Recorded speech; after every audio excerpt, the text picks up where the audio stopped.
Students forward bias पर हमने बात की कि किस तरह हम पीएन जंक्शन को जो है वो किसी एक्सटर्नल सोर्स के साथ बैटरी के साथ कनेक्ट करते हैं। अब हम नेक्स्ट जो इसकी कैटेगरी है वो देखते हैं विद रिस्पेक्ट टू कनेक्टिंग, वो है reverse biased PN junction. Reverse biased PN junction में क्या है कि जस्ट इनकी जो पोलैरिटीज हैं वो हम रिवर्स कर लेते हैं फॉरवर्ड बायस का, यानी वही मटेरियल है पी टाइप और एन टाइप हमने कंबाइन किया हुआ है जिस जंक्शन पे जहां पर वो कंबाइन होते हैं दैट इज जंक्शन, और इस पूरे को हम कहते हैं पी एन जंक्शन। चूंकि ये पी टाइप और एन टाइप मटेरियल्स की वजह से ये जंक्शन बनता है।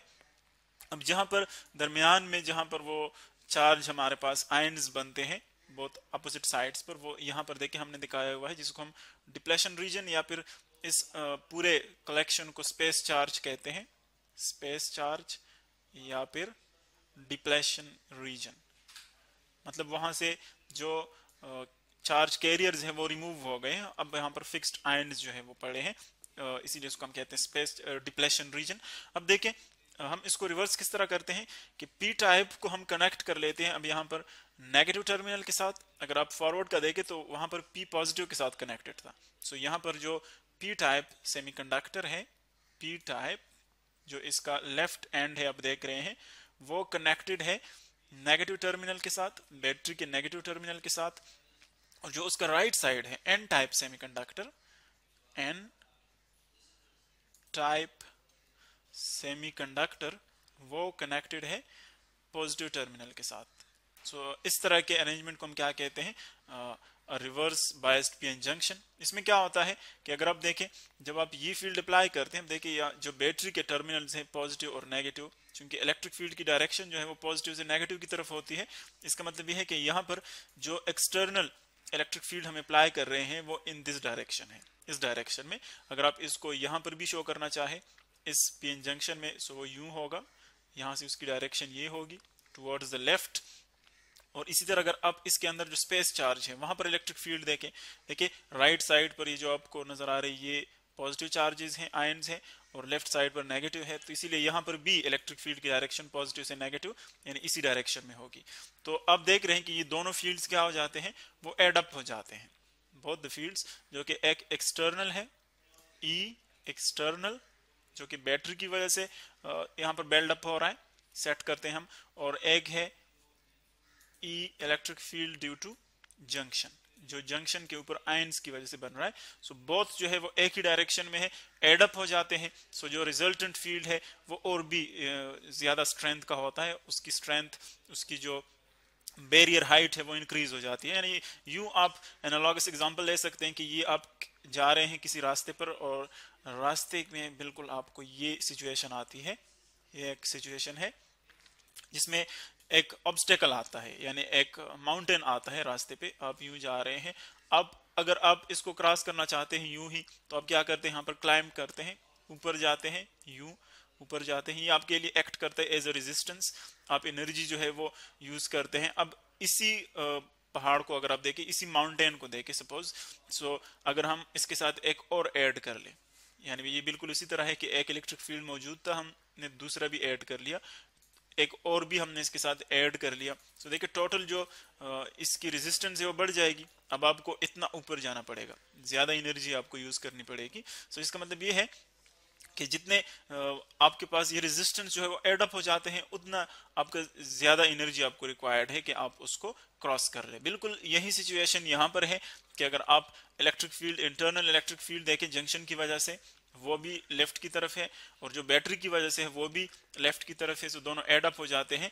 और इलेक्ट्रॉन्स के लिए चूंकि पहले ही से बैरियर मौजूद था, पहले ही बैरियर मौजूद था इस स्पेस चार्ज की वजह से, लेकिन इस बैरियर के साथ हमने एक और भी फील्ड उसी डायरेक्शन में जो है वो अप्लाई कर लिया। सो एक्चुअली इसकी जो स्ट्रेंथ है वो इंक्रीज हो जाती है, स्ट्रेंथ ऑफ बैरियर क्या हो जाती है, वो इंक्रीज हो जाती है। सो जितनी इसकी स्ट्रेंथ बढ़ती है, इसका मतलब ये है कि इलेक्ट्रॉन्स के लिए ये और भी डिफिकल्ट है कि वो इस स्पेस चार्ज को क्रॉस कर सके, बिकॉज पहले ही इलेक्ट्रॉन को ये जो है रेजिस्ट कर रहे थे।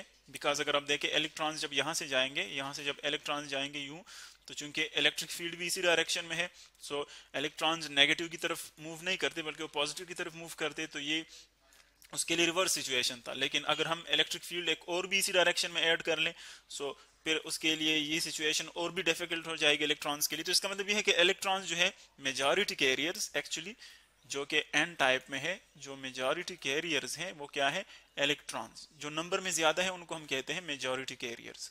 सो अगर आप देखें एन टाइप में मेजॉरिटी कैरियर्स इलेक्ट्रॉन्स है एक्चुअली, इलेक्ट्रॉन्स। सो इलेक्ट्रॉन्स के लिए जो रेजिस्टेंस है वो और भी बढ़ जाता है, इसीलिए उनकी जो मूवमेंट है वो नहीं होती यहाँ पर।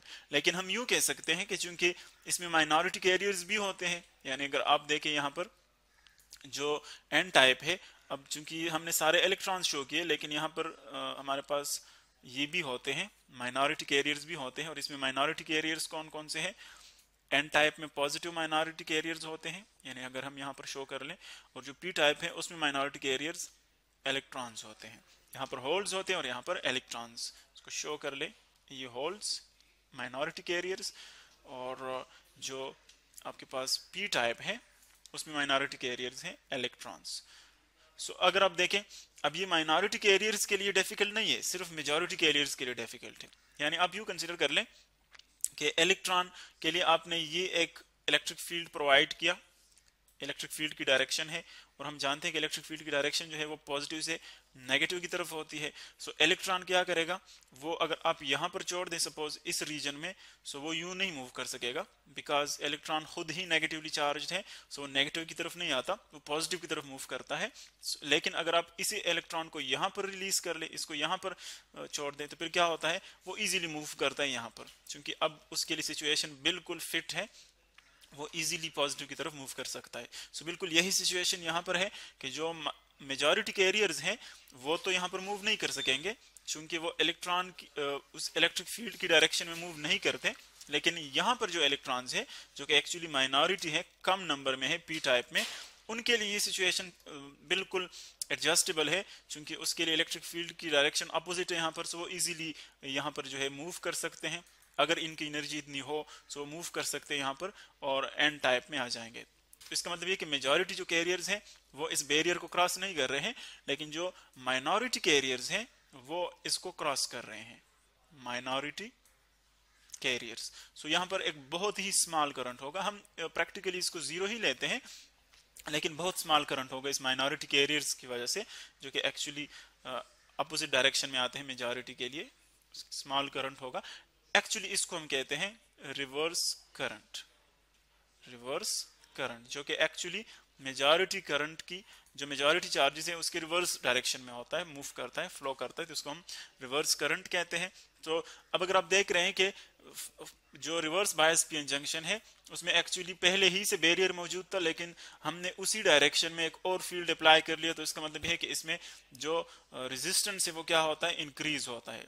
चूंकि रेजिस्टेंस इंक्रीज होता है तो इसका मतलब यह है कि यहाँ पर जो चार्जेस है वो इस बैरियर को फिर क्रॉस नहीं करते, रेजिस्टेंस इंक्रीजेस, और जब बैरियर को वो क्रॉस नहीं करते इसका मतलब यह है कि वहां पर इलेक्ट्रिक करंट जो है वो मूव नहीं करती रिवर्स बायस्ड पीएन जंक्शन में। और फॉरवर्ड में हमने देखा था कि वहां पर इलेक्ट्रिक करंट मूव करती है। सो रिवर्स बायस में सिर्फ ये स्मॉल करंट जो कि माइनॉरिटी चार्जेस की वजह से स्मॉल करंट जो है वो मूव करती है, जिसको हम कहते हैं रिवर्स करंट।